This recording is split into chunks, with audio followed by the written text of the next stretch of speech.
Thanks everybody for your hard work today on the social studies test.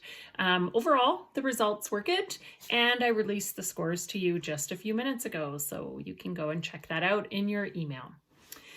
Yesterday, I asked you to start thinking about the concept of individual rights and collective rights, and I would like to extend that request again today because it's a really big concept, and I want us to be ready to discuss it in our meets on Tuesday.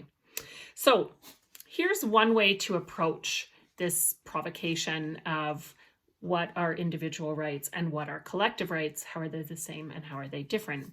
We can look at what those words might mean. And by that, I don't mean that we have to look in the dictionary and read a dictionary definition, because sometimes that isn't even all that enlightening. But think about the word individual. I know you know what it means, and it's just putting it in the context of rights that might be a bit confusing. To me, individual means one person by themselves. If I'm an individual, that's just me. It also makes me think of the word independent too, which means like doing things by yourself or for yourself. So I think about those associations of the word individual, and then I think about rights and specifically charter rights, and I can start to kind of put a picture together by making connections between what I know about the word individual and its meaning and what I know about the rights that I have that are protected by the Canadian Charter of Rights and Freedoms. So then the next step is to start thinking about what rights do we know that are protected by the Charter, and which ones of those might fit with the word individual? Do the same thing now with the word collective.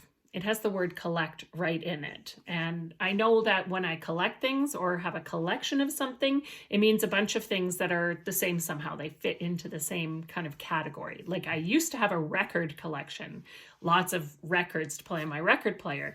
And then within that record collection, I had a lot of David Bowie records. So I could have said I had a collection. They were all records and they were all specifically by David Bowie. So that kind of helps us understand maybe what collective might mean, things that are the same in some way, but multiples, whereas individual means only one. And that's another way that I can help add more meaning to this provocation is by contrasting those two definitions. So individual seems to refer to one and collective seems to refer to somehow a group of things that have something in common. So using those tools of kind of layering meanings of words together can really help me prepare and think about what charter rights might be considered collective when I think about those different meanings that I can apply to that word collective. So individual rights and collective rights will be the focus of our discussion on Tuesday afternoon.